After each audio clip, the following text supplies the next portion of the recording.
राधे राधे दोस्तों। आज की कहानी है दखल। बहू, एक रोटी और ले लेना। लता जी ने अपनी बहू अन्नू से कहा।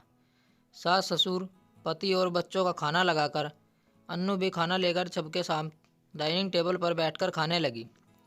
लता जी अपना खाना ख़त्म कर चुकी थी और उनकी पैनी नज़र अन्नू की थाली पर थी।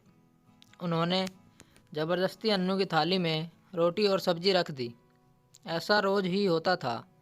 रसोई साफ करके अन्नू जब अपने कमरे में जा रही थी, तभी सासू माँ के कमरे से आवाज़ आई।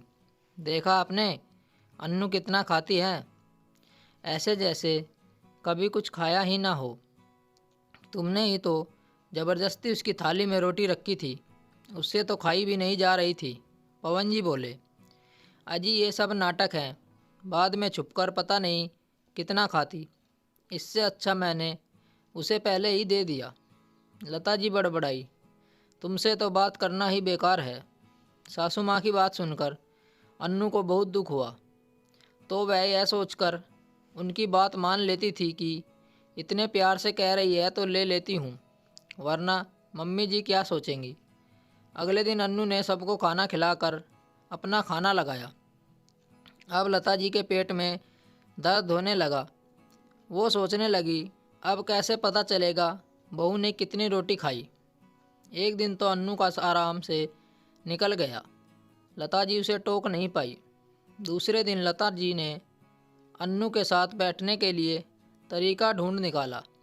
जैसे ही अन्नू ने सबके लिए खाना लगाया शुरू किया, लता जी बोली, अभी मुझे भूख नहीं है, मेरा खाना अपने साथ ही लगाना।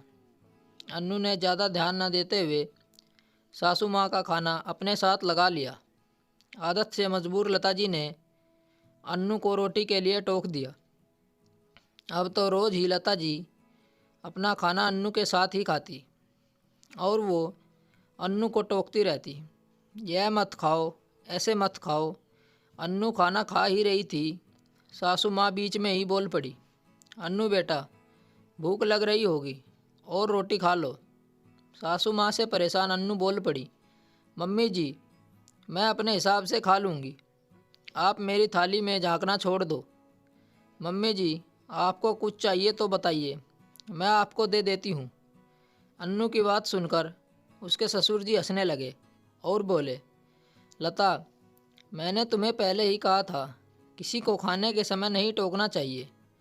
आज परेशान होकर बहू के मुंह से जवाब निकल ही गया। किसी को ज़्यादा परेशान करोगे तो वह बोलेगा ही।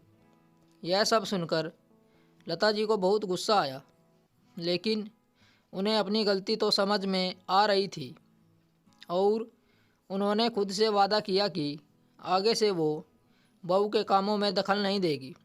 परंतु आज भी कभी कभार वो बहू को टोक देती हैं और अंशु हंसकर अपने ससुर जी से कहती है, इनका कुछ नहीं हो सकता पापा जी, अब मुझे ही इस बात का ध्यान देना पड़ता।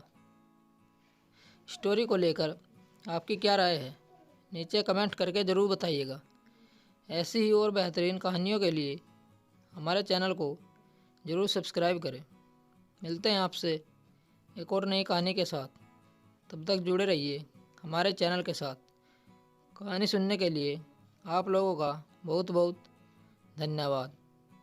राम राम दोस्तों।